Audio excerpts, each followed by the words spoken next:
Mga taong may karanasan sa buhay ang karaniwang sumasabak sa gitna ng karagatan, kumakayod upang maitaguyod ang pangangailangan ng kanilang mga mahal sa buhay. Ngunit dito, sa aming napuntahan, may isang batang ginising na ng tunog ng hampas ng alon bago pa sumikat ang araw, hindi para maglaro, kundi para maghanap buhay.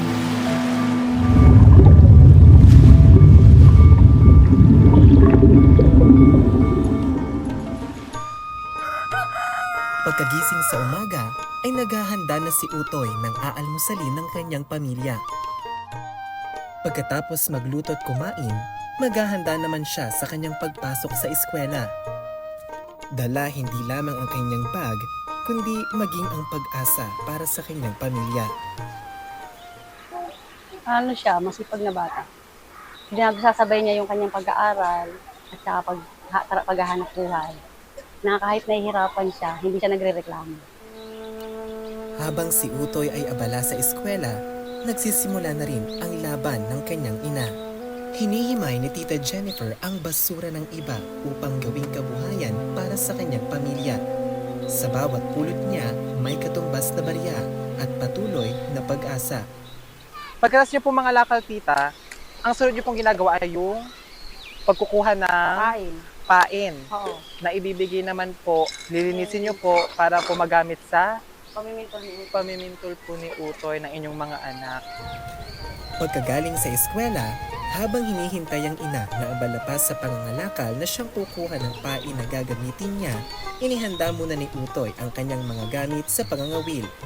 Isa-isa niyang binasag ang matitigas na talukab at kabibe na magiging pain at maingat niya namang ikinabit ito sa kawil na nakasabit sa tansi na pangunahing instrumento sa kanyang panguhuli.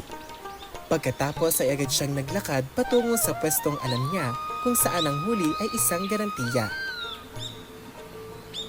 Matapos ang ilang oras sa ilalim ng tirik na araw, kahit pagod sa pangangalakal ay agad ginawa ni Tita Jennifer ang kanyang sunod na layunin. Nagtungo kami sa palengke upang kumuha ng pain sa pamimintong ni Utoy. Pagod man ang katawan ay sinigurado niyang magawa ito dahil dito napasalalay ang kanilang kita sa araw na ito. Thank you po.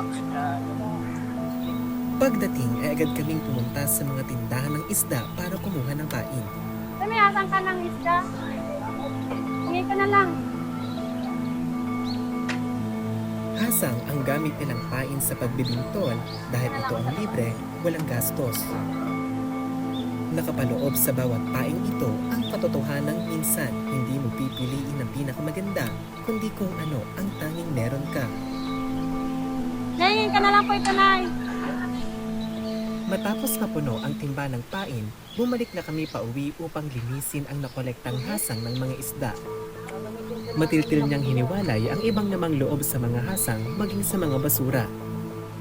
Kasi ito po ang ginagamit ni Utoy. Pamain. Pamain. At dahil may pain na, inihahanda na ni Utoy ang mga bintol na tila mandirigmang inaaayos ang kanyang sandata para sa laban sa dagat mamaya. So, anong ginagawa mo ngayon? Anong tawag dito? Ito na yung bintol. Sa paglalagay ng pain sa bintol, kailangan mo nang ipunin ang mga pain upang makagawa ng isang malaking buo. Sunod naman ay pupulupot ito sa gitnang parte ng bintol gamit ang tali na nasa gilid nito. Gagawin ito ng 2 beses upang makabuo ng 2 pain sa isang bintol. Sa huli ay ibubuo ng tali sa gilid upang masigurong hindi matatanggal ang mga pain. Kita mo sa kanya na talagang sanay na sanay ka. Ang bilis ng iyong kamay. Matapos malagyan ng pain lahat ng bintol, ay inihanda na namin ang suya sa dagat. Isang maliit na bangka na pasaguan na siyang gamit ni Utoy sa pamimintol.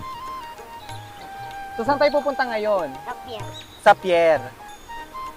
Pagdating sa pwesto, ay agad na naming inihanda ang mga bintol. So, pwede mo bang ituro kung paano mo, anong gagawin natin? Okay, sige. Una, Arya. iaarya. Arya o pag-aarya ang tawag sa pagbabagsak ng mga bintol sa tubig. Iaarya ang mga bintol sa iba't ibang pwesto at pagkatapos ay maghihintay ng sandali bago balikan ang mga ito. Paano natin malalaman na may laman ng mga yun? Pandaw. Ano naman yung andaw? Pandaw naman o pagpapandaw ang tawag sa pagkuha muli ng mga bintol sa ilalim ng tubig. Isa-isang babalikan at papandawin ang mga iniaryang bintol upang tingnan kung may nahuli ang mga ito. Laman, sana may laman. Oh, wala pa din.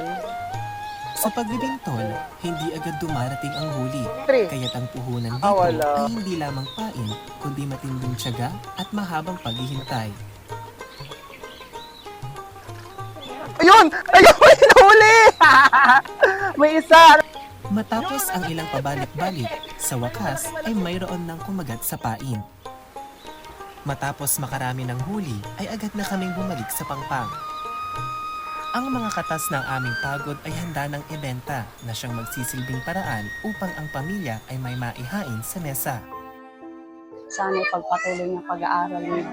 Ito pa rin niya yung mga pangarap niya na sinakwento niya sa akin na gusto niya makapagtapos. Para pagdating ng panahon, hindi siya hirap, magkaroon man siya ng pamilya, ang pamilya niya may itatagawin niya na maganda, na hindi sila hirap sa buhay. Ayun lang gusto ko mangyari sa kanya. Para ko sakaling wala man ako, makita ko man siya na maayos na. Masayang masaya ako. Kahit sa kabilang buhay na. Maaga mang namulat sa ganitong uri ng pamumuhay, singhigpit naman ang hawak niya sa sagwan ang kanyang kapit sa pag-asa. Pag-asang sa bawat hampas ng alon ay may bukas na mas magaan para sa kanila. Dahil para sa kanya, ang kinabukasan ay hindi lamang para sa kanyang sarili, kundi pati rin sa kanyang buong pamilya.